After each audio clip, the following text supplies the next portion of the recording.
Scott's going to introduce himself. Okay, hi, my name is Scott. I work at UCLA, and this is a page that I just built on Friday and launched. It combines CSS multi-columns, Flexbox, and CSS Grid. It also uses advanced custom fields, and I wanted to show a little bit about each of those contents. You'll see that there's 3 columns under the climate change, and I've got a media query that's happening for Flexbox and for the multi-columns. Actually, there's no media query for the Flexbox. There's only one for the multi-columns. And if I show you the code,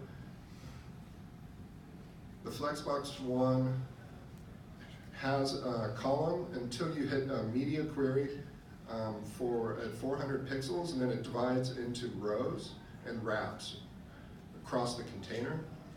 And for multi-column, it's no columns at all until you hit 400 pixels, and then it breaks into 3 columns with a little bit of a gap between them.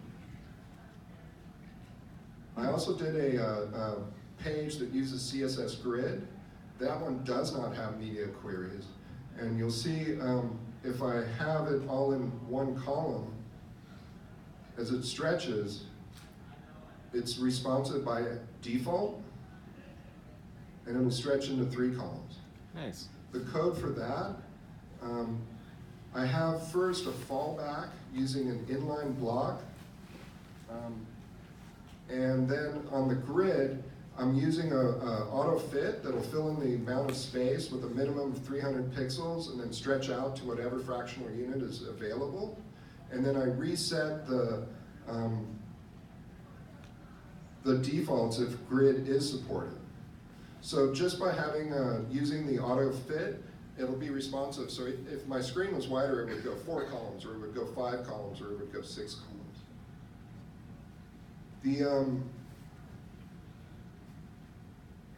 advanced custom field setup, I'm using 5 different